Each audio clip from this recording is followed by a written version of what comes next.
On se dit, c'est quoi cette histoire? Eh bien, il suffit de voyager sur le continent pour le voir. Il suffit d'arriver dans certains endroits pour comprendre à quel point nous avons été dotés de richesses que nous n'exploitons pas. Nous sommes ici à 1636 mètres de hauteur, d'altitude, dans le Simandou.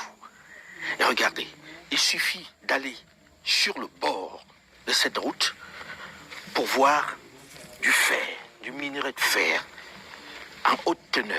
Il n'a pas encore été travaillé. Il est partout, partout. Quand vous vous déplacez, ce caillou sur la place, c'est du fer. Partout, il y a du fer.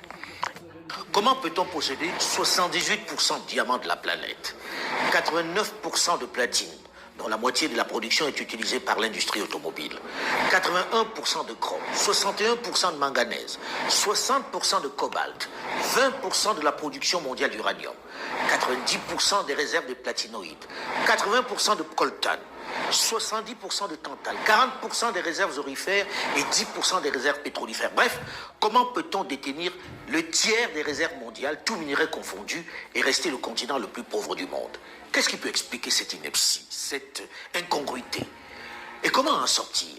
Pourquoi le pétrole serait une bénédiction pour les pays du Golfe, tels que l'Arabie Saoudite, le Koweït et autres Qatar, et il serait une malédiction pour le Congo-Brazzaville, pour l'Angola, pour le Tchad, pour la Guinée équatoriale, pour le Nigeria?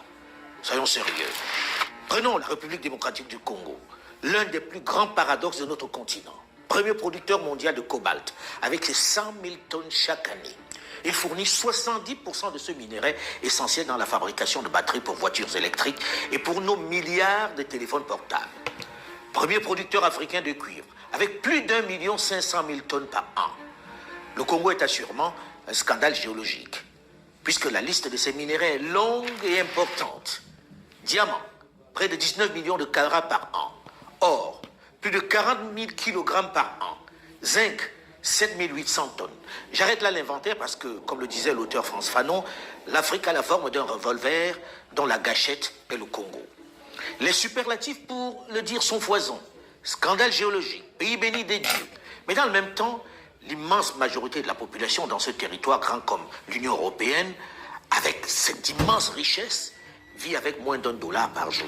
Prenons la Guinée, un autre scandale géologique. Elle est dotée de certaines des réserves de minéraux les plus convoités de la planète, dont 40 milliards de tonnes de bauxite, la plus grande réserve du monde. À cela s'ajoute, tenez-vous bien, plus de 20 milliards de tonnes de minerais de fer. Les réserves potentielles d'or sont estimées à 700 000 tonnes. Diamants, 30 à 40 millions de carats de réserves prouvées, 500 millions de carats de réserves probables. L'or et les quantités indéterminées d'uranium. Mais 55% des 11 millions d'habitants de la Guinée vivent avec moins de $1,25 par jour.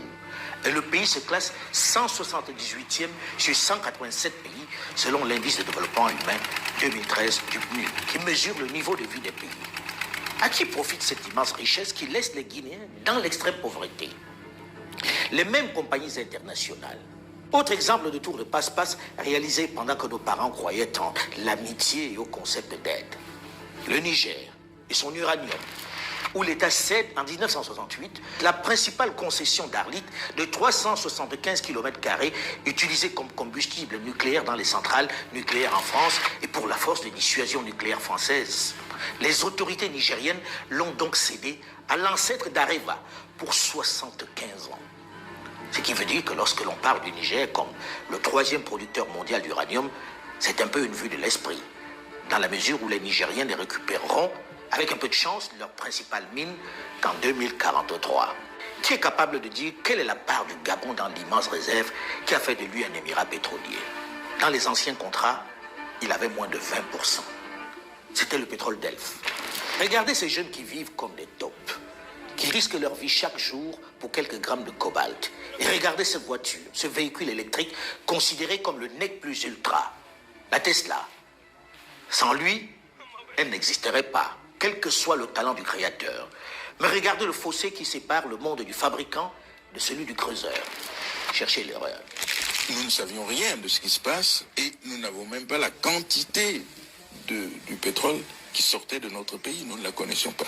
Vous voulez dire que les autorités congolaises ne la connaissaient pas. Ne connaissaient pas la quantité de pétrole extraite de leur sol? Par quels moyens? Et là, on a, si vous voulez, à mon avis, utilisé ou, comment dire, un peu la naïveté, je dirais, des dirigeants des pays hôtes et producteurs. C'est le FMI, c'est la Banque mondiale. Qui décide de céder vos richesses à des entreprises. Qui conseillent, qui vous disent, vous, État congolais, vous n'avez plus les moyens financiers de maintenir et de développer vos actifs miniers. Nous vous conseillons, gentiment, Oui, on sait comment on conseille. voilà, de céder ça à des partenaires techniques et financiers internationaux qui sont spécialisés et qui ont les moyens. Ils vont développer ça à votre place. C'est l'erreur fatale qu'on a faite, qu'on ne devrait jamais faire dans nos pays africains. Quand on dit que la RDC a exporté plus de 1 million de tonnes de cuivre et près de 100 000 tonnes de cobalt, c'est 5 ou 6 entreprises étrangères dans lesquelles, malheureusement, l'entreprise de l'État Gécamine n'est qu'un actionnaire minoritaire qui n'a quasiment rien à dire. Ces entreprises, elles ont pris nos gisements, elles sont allées les donner en garantie à des banques étrangères et elles ont emprunté. Au lieu d'amener des capitaux qu'on nous avait promis, c'est des prêts qu'on nous a amenés à des taux qui dépassaient 10% alors que nous savons qu'ils les avaient à 2 ou 3%. Dont les entreprises à qui on a donné les concessions sont allées gager les mines du Congo. Auprès des banques. Et ont emprunté alors qu'elles devaient amener des capitaux. Elles ont amené plutôt des prêts. En gros, les firmes Glencore, China Mobile Denom et Sicomine, qui détiennent les 2 tiers de cette matière minérale qu'est le cobalt, réalisent 18 à 20 milliards de dollars. Des chiffres surréalistes sur le seul cobalt et le cuivre de RDC. Tandis que l'État congolais ne perçoit que 1,3 milliard, c'est-à-dire à peine 10%. Vous avez bien entendu, à peine 10%. Dans ce cas, qui est le vrai patron du pays? Tout Gabonais a 2 patries. Le Gabon et puis la France. Pensez-vous, très sérieusement, que cet homme puisse lire dans le contrat pétrolier élaboré par Paris? Pensez-vous qu'il soit équipé intellectuellement pour évoquer les intérêts de Libreville si déjà sa préoccupation est celle du lien indéfectible avec Paris? Pensez-vous qu'il mesure les enjeux? Comment voulez-vous qu'un homme qui pense ainsi puisse veiller sur les intérêts du Gabon? Regardez cette illustration simple à moins de 40 minutes d'hélicoptère de Conakry, la capitale guinéenne. Regardez ce long tube, ce pipeline qui part de la mine de bauxite à Bokeh pour rejoindre des bateaux amarrés au large. Dans ces tubes, on met toute la bauxite extraite de la mine. Et sans filtre, sans contrôle, elle est directement versée dans ces bateaux. Personne n'est capable de dire la quantité et la qualité de ce qui a été extrait du sous-sol guinéen. Ces bateaux prennent aussitôt la mer. Et c'est une fois à destination, plusieurs semaines après, en Chine, que l'on déclare à l'État guinéen les quantités et la qualité de ce qui a été extrait. L'entreprise chinoise peut donner les chiffres qu'elle veut. On est obligé de la croire. Personne n'a le moyen de contrôler si elle a dit la vérité ou pas. Vous conviendrez avec moi, ça s'apparente quand même à un braquage en règle, avec le consentement de la victime peut-être, mais braquage quand même. C'est qu'une grande partie de l'argent qui est dans notre porte-monnaie vient précisément de l'exploitation depuis des siècles de l'Afrique. Pas uniquement, mais beaucoup viennent de l'exploitation de l'Afrique. Mais ces dénonciations ne peuvent suffire à corriger ces injustices, ces pleurs, ces marches.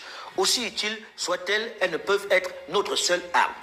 Le moment est peut-être venu pour une jeunesse plus diplômée, plus au fait, d'élaborer une stratégie plus efficace pour reprendre son patrimoine, pour rétablir la justice. Il ne s'agit de chasser personne. Il ne s'agit de stigmatiser personne. Il s'agit d'utiliser les armes modernes qui ont fait défaut à nos parents, le droit, tout simplement. Aujourd'hui, commençons par les ressources minières, les matières premières dont nous sommes les principaux pourvoyeurs.